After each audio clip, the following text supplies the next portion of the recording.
In a little town called Bethany lived three special friends of Jesus. Their names were Mary, Martha, and Lazarus. They were a family, brother and sisters, and they loved Jesus with all their hearts. Whenever Jesus was nearby, he would visit their cozy home. They would share meals and stories, and their home was filled with laughter and love. It was a safe place for Jesus, a place where he could just be with his friends. One day, though, the laughter stopped. Lazarus became very, very sick. His sisters Mary and Martha were so worried. They did everything they could, but he only grew weaker. They knew there was only one person who could truly help. So they sent a message to Jesus, who was in another town far away. The message was simple but urgent. "Lord, the one you love is sick." They didn't need to say more. They knew Jesus loved Lazarus so much, and they had faith that he would come right away and make everything better. They watched the road, waiting and hoping to see Jesus walking toward their home. Every hour felt like a day as they prayed for their brother and for their friend to arrive.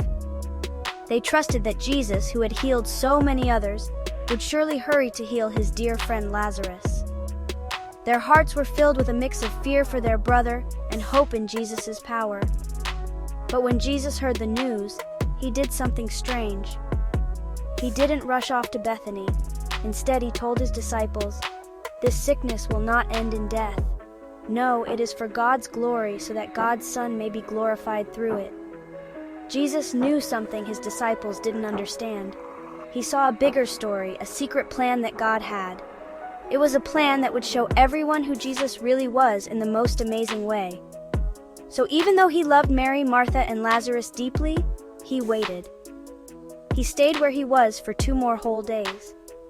His disciples were confused, but Jesus knew that sometimes waiting is part of God's perfect plan. After 2 days had passed, Jesus finally said to his disciples, "Let us go back to Judea."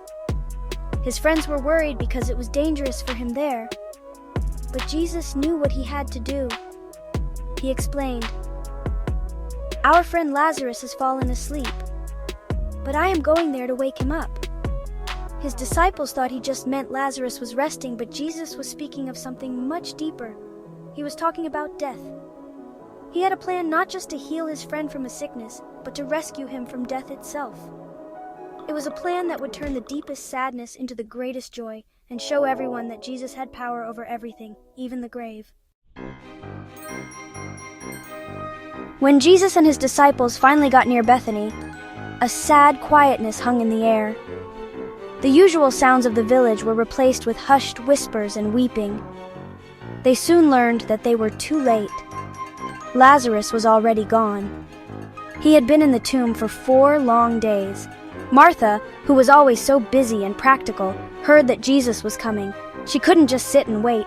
She ran out of the house, her heart heavy with grief, to meet him on the road. All her pent-up sadness and confusion came pouring out as soon as she saw his face. She needed answers, and she needed comfort from her friend. "Lord," Martha said, the tears she had been holding back now streaming down her cheeks, "if you had been here, my brother would not have died." Her words were full of pain, but also full of faith. She still believed in Jesus' power, even in her sorrow. She knew he could have healed Lazarus. What she didn't yet understand was that Jesus could do something even greater. Jesus looked at his grieving friend with so much love and told her gently, "Your brother will rise again." Martha thought he was talking about the resurrection at the end of time, a promise she held on to, but it felt so far away in that moment of sharp, present pain. Jesus saw the struggle in her heart. He wanted her to see the hope that was standing right in front of her. He spoke some of the most powerful words he would ever say. "I am the resurrection and the life. The one who believes in me will live even though they die, and whoever lives by believing in me will never die." Do you believe this? He was asking her to believe not just in a future promise, but in him. He was telling her that he wasn't just someone who could bring life. He was life itself. He was the answer to death. He was hope personified, ready to conquer the greatest sadness. Martha looked into Jesus' eyes, and through her tears, she found a flicker of renewed strength. She didn't understand everything, but she knew who he was. "Yes, Lord," she replied, her voice filled with conviction. "I believe that you are the Messiah, the Son of God, who is to come into the world." Her faith was a brave anchor in a storm of sadness. She might not have known how Jesus would fix things, but she trusted him completely. She then turned and hurried back to the house to quietly tell her sister Mary that the teacher was here and was asking for her.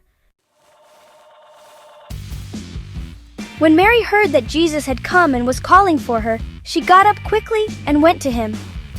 She didn't run like Martha. Her grief was a heavy weight that made every step difficult. She fell at Jesus' feet, the same place where she had once sat and listened to his every word. The crowd of friends and neighbors who had come to comfort the sisters followed her, their own faces etched with sorrow. When Mary looked up at Jesus, she said the very same thing her sister had said, her voice choked with sobs. "Lord, if you had been here, my brother would not have died." It was the cry of a broken heart, a plea from a friend who felt abandoned in her darkest hour.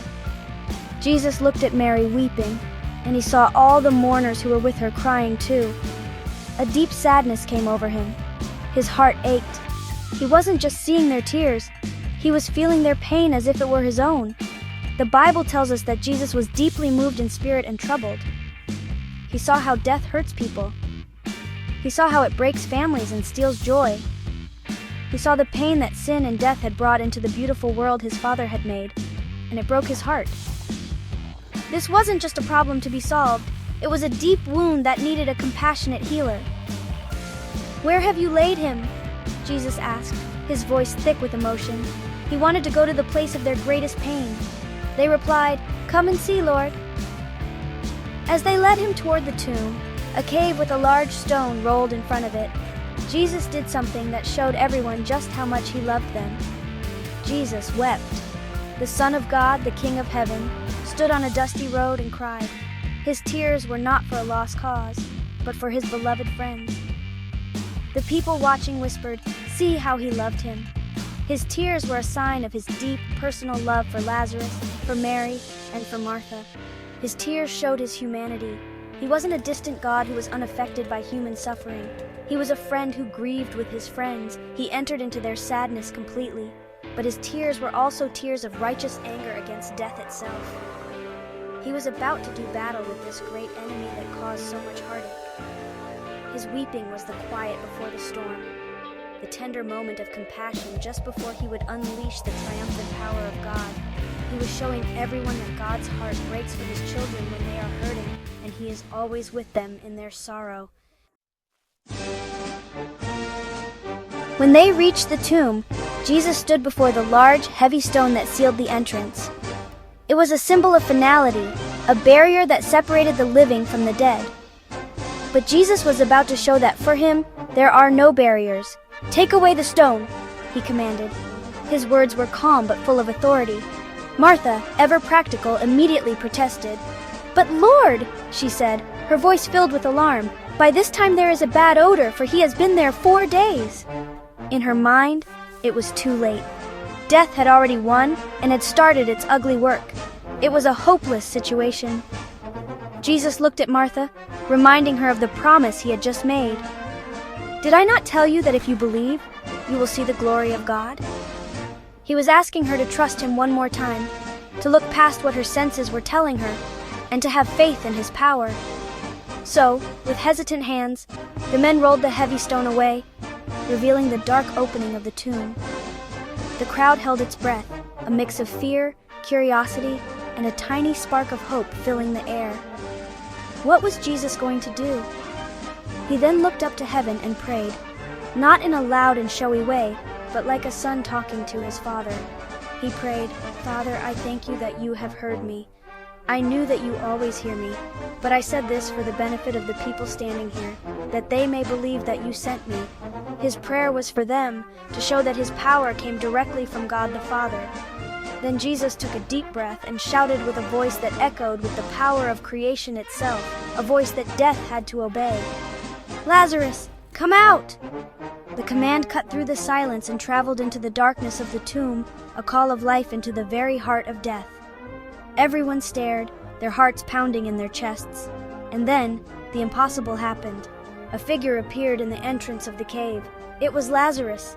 He was alive, still wrapped from head to toe in the strips of linen burial cloth, his face covered with a separate cloth. He shuffled out of the tomb and into the sunlight. A gasp rippled through the crowd. People couldn't believe their eyes. Jesus then said to the stunned onlookers, "Take off the grave clothes and let him go." As they unwrapped Lazarus, they revealed not a ghost but their friend, whole and alive. Joy erupted. Tears of sorrow turned into tears of pure amazement. Many who saw this incredible miracle put their faith in Jesus that day, knowing that he truly was the resurrection and the life.